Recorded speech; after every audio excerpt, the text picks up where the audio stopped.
তিনি হলেন আমার আল্লাহ। কলব দিয়েছেন, চিন্তা করার জন্য মেধা শক্তি দিয়েছেন।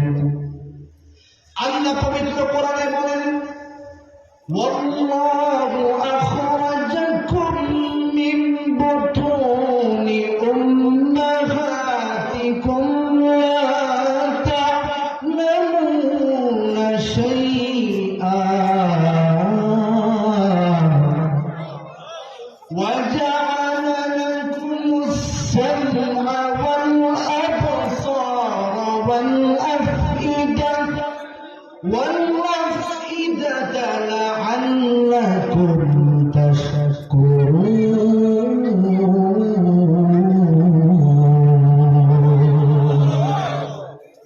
আল্লাহ রাব্বুল আলামিন বলেন, তোমাদেরকে তোমাদের মায়ের পেট থেকে আমি বের করেছি। এমন অবস্থা তোমাদের ছিল যে তোমরা কিছুই জানতে না, বুঝতে না।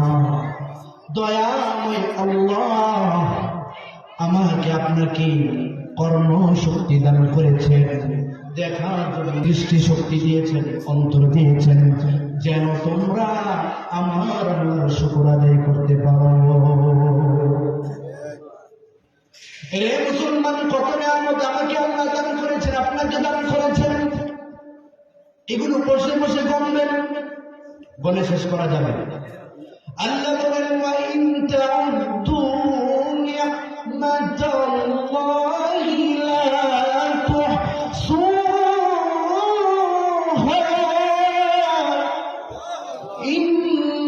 ইন্নাল ইনসানা লাযালুমুন কাফফার। কিয়ামত পর্যন্ত যদি আল্লাহ তোমাকে হায়াত দান করেন, কিয়ামত পর্যন্ত যদি বসে বসে আমার আল্লাহ রাব্বুল আলামিনের নিয়ামতগুলো গণনা করতে থাকো, আমার আল্লাহর নিয়ামতগুলো তুমি গণনা করে শেষ করতে পারবে না। এ মুসলমান, বাসায় গিয়ে মানুষের সাথে মাথা লাগায় চিন্তা করবেন, আল্লাহ আপন দিয়েছেন, মেধা শক্তি দিয়েছেন। আমার আপনার মতো কত মুসলমান ভাই মাথা আছে, চোখ আছে, সবই আছে, কিন্তু দৃষ্টি শক্তি নাই, আছে না নাই? জুমার পরে দেখবে আমার আপনার মতো কিছু মানুষ অন্ধ, দৃষ্টি শক্তি নেই, জন্মান্ধ, দাঁড়িয়ে দুটো হাত বের করে বলে, ভাই আল্লাহর নামে কিছু দাও আমাকে।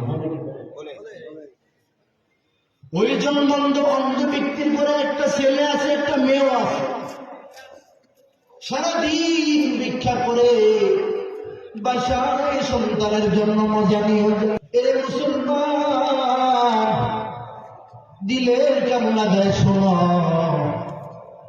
ওই জন্মান্ধ অন্ধ লোক সারাদিন পরিশ্রম করে বাসায় সন্তানের জন্য মজা নিয়ে যায়, খাবার নিয়ে যায়।